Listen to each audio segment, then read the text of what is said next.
मैं तो अब भी कह रहा हूँ ना कि अगर भारतीय जनता पार्टी और कांग्रेस सदन चल रहा है, दोनों मिलकर जो अन्ना हजारे चाहते हैं ऐसा जन लोकपाल बिल पास कर दें, तो हम तो अब भी उनके साथ संवाद में विचार कर सकते हैं। हमने सदा कहा है, इसमें कोई प्रशांत ने नई बात नहीं कही है और ये प्रशांत भूषण का निजी विचार है। नहीं, उन्होंने कहा कि हम जो शर्तें रखेंगे, अगर वो शर्तों को मान लेते हैं तो हम फिर विधानसभा में साथ साथ बैठ जाएंगे। बीजेपी मान लेती है तो हम दोनों पार्टियां साथ आ जाएंगे। इस पर जवाब दीजिए। नहीं, ये उनका प्रशांत का निजी विचार है और ये विचार अलग अलग तरीके से सारे नेता लगातार बोलते रहे हम में से। और मैं भी आपके चैनल पर दोबारा कह रहा हूँ, 5 कानून जो अन्ना हजारे जी मांगते थे, जिससे विमर्श शुरू हुआ था, Jan Lokpal, right to recall, right to reject, act of accountability और ग्राम स्वराज, ये दोनों पार्टियां मिलकर पास कर दें। क्योंकि अभी मैंने देखा था चुनाव के दौरान आदरणीय अन्ना हजारे जी के प्रति अगाध श्रद्धा भाजपा और कांग्रेस के बीच में पैदा हो गई थी। उन्हें इस बात का बड़ा दुख था कि अरविंद केजरीवाल और कुमार विश्वास सबने मिलकर पूज्य अन्ना हजारे को धोखा दे दिया। अब अन्ना हजारे दोबारा जन लोकपाल की मांग पर बैठे हैं, तो मुझे उम्मीद है कि आज अनशन के पहले ही दिन हमारे दोनों श्रद्धालु पार्टी वाले लोग अन्ना का जन लोकपाल बिल संसद में तुरंत पास कर देंगे। कुमार विश्वास, ये बताइए लोगों ने आपको 28 सीटें दी हैं, आपको जनादेश दिया है, बीजेपी को आपसे 4 सीटें ज्यादा दे दी, तो क्या अब दोबारा चुनाव की स्थिति बनेगी? आप समझौता नहीं करने वाले? देखिए, अगर हम समझौता करते तो 3 साल की लड़ाई में कर लेते हैं।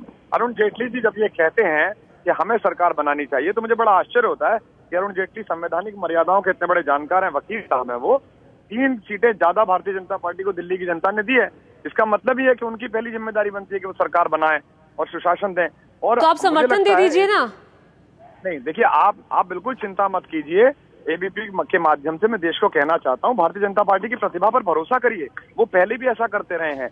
सेंटर में सुखराम के खिलाफ आंदोलन करने के बाद हिमाचल में सरकार बना ली थी उन्होंने।